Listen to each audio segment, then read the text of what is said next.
L'Afrique reste confrontée à un énorme déficit de financement dans le domaine des infrastructures. Les besoins sont chiffrés de 130 à 170 milliards de dollars par an par la Banque africaine de développement, avec un manque de 53 à 93 milliards par an, avec un capital engagé de 883 millions de dollars par ses États actionnaires. La Banque d'investissement pour les infrastructures en Afrique, Africa 50, a été mandatée pour catalyser l'investissement privé dans les projets d'infrastructures sur le continent. Nous avons une opportunité d'essayer de combler le gap d'infrastructures en Afrique, notamment par une augmentation sensible du niveau de l'investissement privé dans les infrastructures. Et donc, c'est ce qu'on a discuté, les partenariats publics-privés, l'investissement privé, comment Africa 50 peut accompagner nos États actionnaires dans ce domaine. Le chiffre en termes de capital engagé par nos États actionnaires actuels, il est de l'ordre de 883 millions de dollars, un peu moins de 1 milliard, et donc il va croître. Selon l'avis des experts, le continent devrait augmenter sensiblement le montant des investissements dans les infrastructures régionales.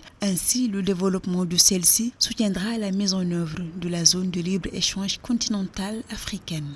La ZLECAf est un projet africain extrêmement important. Ça va créer un marché énorme pour l'Afrique. Mais pour cela, il faut qu'on ait des infrastructures qui soutiennent la mise en œuvre de la ZLECAf.